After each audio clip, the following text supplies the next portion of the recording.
ইতিমধ্যেই নিজের পারফরমেন্স দিয়ে আলোচনায় জায়গা করে নিয়েছেন ব্রাজিলের তরুণ ফুটবলার ফিলিপে এনদ্রিক। সামনে মৌসুমে বিশ্বের সেরা ক্লাব রিয়াল মাদ্রিদে যোগ দেবেন ব্রাজিলের এই বিস্ময় বালক। এবারের কোপাতেও এনদ্রিকের ওপর নজর থাকবে ফুটবল বিশ্বের। কোপা আমেরিকা শুরু হওয়ার আগেই বিভিন্ন সংবাদ মাধ্যমও ধরছেন এনদ্রিককে, জানতে চাইছেন কোপা ও রিয়ালে যোগ দেয়া নিয়ে, করছেন বিভিন্ন প্রশ্ন। সেসব প্রশ্নের উত্তরও খুব সাহসিকতা ও চতুরতার সাহায্যে সামলাচ্ছেন এনদ্রিক।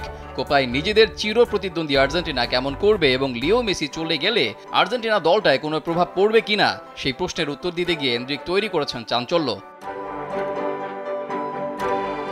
সম্প্রতি আর্জেন্টিনার সংবাদ মাধ্যম দারিও ওলেতে একটি সাক্ষাৎকার দিয়েছেন এনদ্রিক। আর্জেন্টিনাকে হারাতে চাওয়ার ব্যাপারে তার কাছে জানতে চাওয়া হলে খুব বিচক্ষণতার সাথে উত্তর দিতে দেখা যায় এনদ্রিককে। আমি সবসময় পালমেইরাসের হয়ে জেতার জন্য কাজ করেছি। এখন আমি রিয়াল মাদ্রিদ এবং ব্রাজিলের হয়ে জেতার জন্য একইভাবে কাজ করব যখনই তাদের আমার প্রয়োজন হবে। চ্যাম্পিয়ন হতে হলে আর্জেন্টিনাকে হারাতেই হবে। আমরা এটার জন্য লড়াই করতে যাচ্ছি। তাদের প্রতি শ্রদ্ধা আছে, কিন্তু আমরা নিজেদেরকেও বিশ্বাস করি। আর্জেন্টিনা তথা বিশ্বের ফুটবলের মহাতারকা লিওনেল মেসি আছেন ক্যারিয়ারের শেষ প্রান্তে, তবে এবারের কোপাতে খেলবেন লিও। তাই এনদ্রিকদের ব্রাজিলের সাথেও দেখা হওয়ার সম্ভাবনা রয়েছে আর্জেন্টিনার। তবে আগামী বিশ্বকাপে হয়তো মেসিকে দেখা যাবে না। মেসি চলে গেলে ব্রাজিল কোনো সুবিধা পাবে কিনা এমন প্রশ্ন করা হয় এনদ্রিককে, যেখানে ম্যাচিওর একজন ফুটবলারের মতো উত্তরটা দিয়েছেন ব্রাজিলের 17 বছরের এনদ্রিক। আমি ওভাবে দেখি না।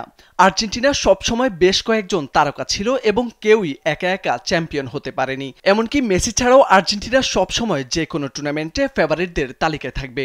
তাদের হারানো সবসময় কঠিন হবে।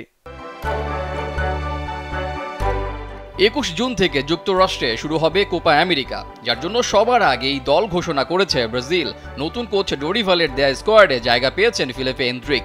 সবকিছু ঠিক থাকলে কোপায় ব্রাজিলের হয়ে মাঠ মাতাতে দেখা যাবে তাকে, যেটা হবে এনদ্রিকের প্রথম কোপা আমেরিকা। রেজাউল করিম, কালবেলা।